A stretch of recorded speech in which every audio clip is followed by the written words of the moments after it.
Fazendo meditações com mantras, estou sentindo uma pulsação forte na região do períneo. Seria a Kundalini?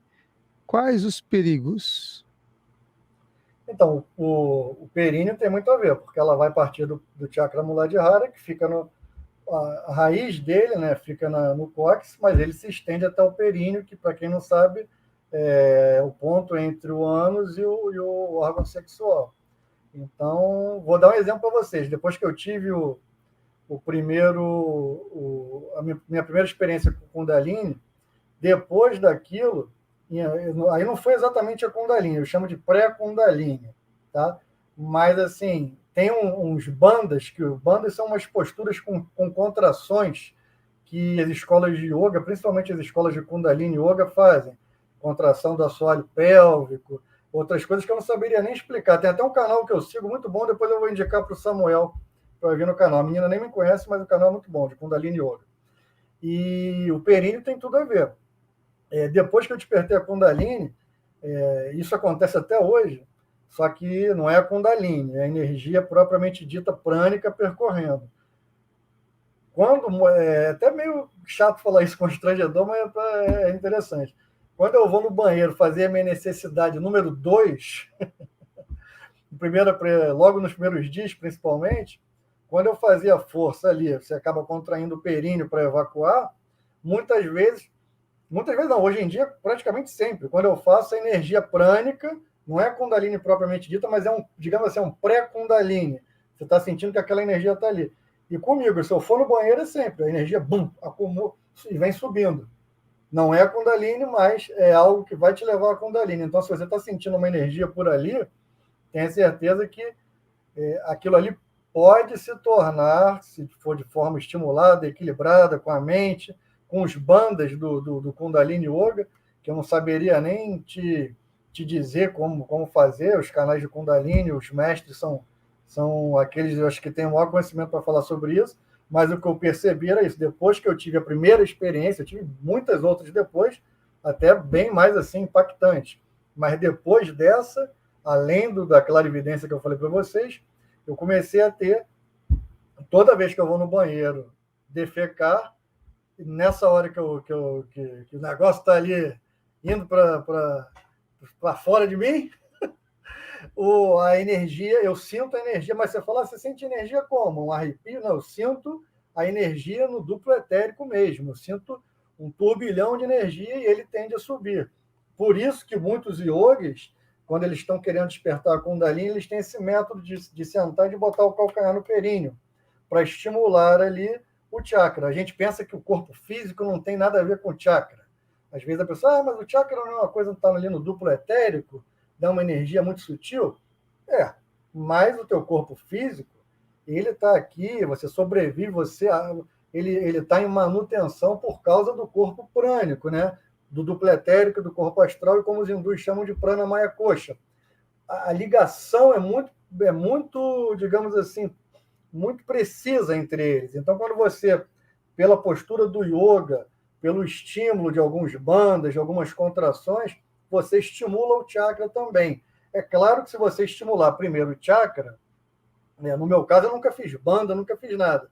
O máximo que eu faço é pranayama, mudra, que eu gosto de alguns, mas assim, também não sou nem tanto detentor, e os yantras. Mas, de uma forma geral, a minha Kundalini, ela surgiu muito mais pela prece, pela oração, pela devoção, à consciência cósmica, como eu chamo, porque eu sempre fui muito ecumênico nesse sentido de perceber Cristo, Buda, Krishna, Shiva, e todos esses grandes mestres de várias outras culturas como sendo manifestação da mesma divindade cósmica. Eu nunca consegui me atrelar só ao Buda, ou só a Cristo, ou só um mestre espiritual qualquer não, né? Algum mestre específico. Então, o meu despertar foi muito por essa devoção e pela meditação. E como eu falo, pelo seu dia a dia. Mas as escolas de Kundalini Yoga vão te ajudar muito, porque tem as posturas que, mexendo no corpo físico, acabam impulsionando o corpo etérico e o corpo astral, e aí você movimenta a energia. Tá bom? Muito bem. Aí o Henrique complementa em relação aos perigos, porque ele leu o livro do Gopi Esqueci, desculpa. Krishna, né, Kundalini, que alerta sobre os perigos da subida da Kundalini. Mesmo o golpe sendo experiente, ele teve várias questões, vários problemas com a subida dessa energia, e ele Só, agradece aqui. só posso comentar rapidinho? Só para Claro que sim. justamente isso, essa questão dos grantes, dos nós, né? O primeiro nó, segundo os Vedas, ele fica no chakra Muladhara, que é o Brahma Grante, que é um nó que ele é um impedimento da ascensão. Mas a literatura tântrica, e tanto a tântrica ligada aos hindus, aos Vedas, como ao budismo tibetano, eles consideram o nó mais ligado à matéria o nó no chakra Manipura.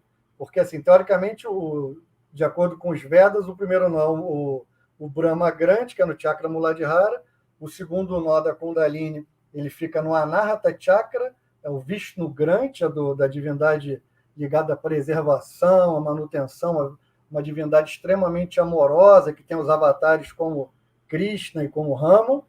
E o terceiro nó é o Rudra Grande. Rudra é uma expressão, uma manifestação de Shiva. Então, são esses três nós. Mas no Tantra, eles falam que a Kundalini, propriamente dita, ela começa mesmo, digamos assim, se espiritualizar quando ela passa do terceiro nó.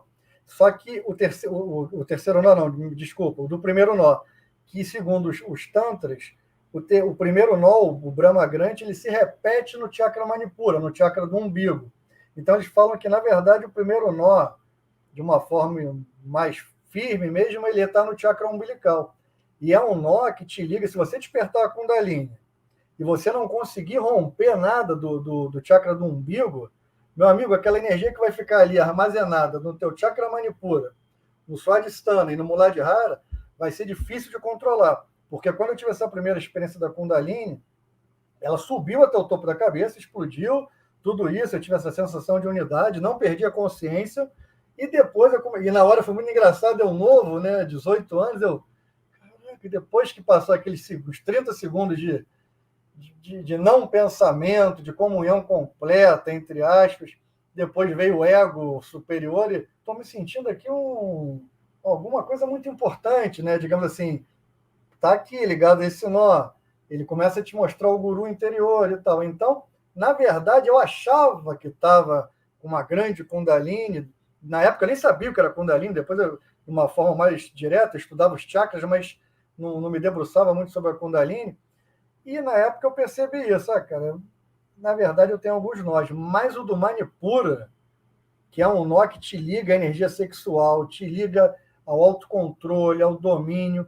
Se você não tiver nem desatado nem um pouquinho, no meu caso, a energia passava e subia. Mas eu vou te falar que um período, quando eu entrei na faculdade de 20 e poucos anos, jovem, solteiro, aquela coisa de faculdade, eu estudei na UERJ, aí você vai nos outros andares, muitas meninas ali próximas, e aquilo ali você fica, porque você não está com a Kundalini o dia todo, mas você despertou, então ela desperta as energias dos chakras. Então, quando você começa a ter essas repetições de estados de consciência, na hora você está num nível de consciência aqui. Mas isso não dura uma semana. A energia se dilui, a Kundalini, ela às vezes enrola de novo, mas no meu caso ela passava, mas ela ainda tinha um atrativo ali no mundo dos fenômenos. Mas como eu tinha o chakra coronário já com uma certa, digamos assim, manifestação razoável, e o frontal, eu conseguia lidar com aquilo. Durou algum tempo, eu falava, não posso ficar nisso, porque isso é um estado mental, um hábito, como o Yogananda fala, os hábitos ruins são como um polvo, né? Repleto de tentáculos, eles abraçam a sua mente e vão te escravizando. E quando você desperta uma energia tipo a Kundalini, uma energia divina, mas que está ali muito telúrica ainda nos chakras inferiores, quando ela não acende, se ela não chegar pelo menos no cardíaco, e a pessoa, eu não passei por isso, mas a pessoa que não consegue romper o nó do umbigo, e a Kundalini bate e volta 100%, eu já vi uns casos, eu não li, o Júlio, o Sacraceno até me indicou esse livro do Gopi Krishna, né? Eu posso estar me equivocando no nome, mas eu não achei, não consigo comprar esse livro, não tem que procurar algum selo, porque ele conta a experiência dele. Mas eu já vi alguns relatos justamente disso, né? Você vê na Teosofia, você tem um livro do Kundalini Yoga do Swami Satyananda, que foi discípulo do Shivananda. Shivananda é o mestre de grandes mestres, né? E E o... Caramba, tô ficando velho, esqueci agora o nome de quem tá falando mesmo. Shivananda, não, do... Satyananda. O Satyananda, ele conta no livro dele dos perigos da Kundalini, falando justamente isso. Se a Kundalini não passar do chakra Manipura, aquilo ali pode te levar até a loucura. Mas loucura em que sentido? Você vai estar com uma energia muito poderosa, extremamente poderosa, que você às vezes consegue manipular as pessoas, se você quiser, em alguma medida, uma energia que fica ali ligada aos chakras sexuais, ao chakra de controle, que é o chakra Manipura, que rege todo o plexo solar, ele fica no umbigo, mas ele rege toda aquela estrutura ali de autoestima, mas que numa, digamos assim, num acúmulo muito grande, essa autoestima, que seria o equilíbrio da energia dele, que é importante para a nossa vida, se torna dominação, se torna um controle exacerbado de várias consciências. E a pessoa começa a querer escravizar os outros e dominar. Ou então, se ela não conseguir, ela fica até louca mesmo. E por isso que eu digo, é muito complicado você entrar nessa... Você que eu digo, em geral, as pessoas, vou despertar a Kundalini, e não sei o quê, e não trabalhar e não equilibrar a energia. Porque se você tiver com uma energia altamente letal como essa e não conseguir controlar, você pode enlouquecer. E em outros casos, algumas pessoas até controlam, mas aí são aqueles que eu chamo de magos sombrios. Eles despertam essa energia, ela fica ali no Svadhisthana. Esse tema é um pouco controverso, é mais até uma interpretação minha. Ele pega aquela energia e consegue manipular aquela energia para o lado sombrio da força, vamos chamar assim.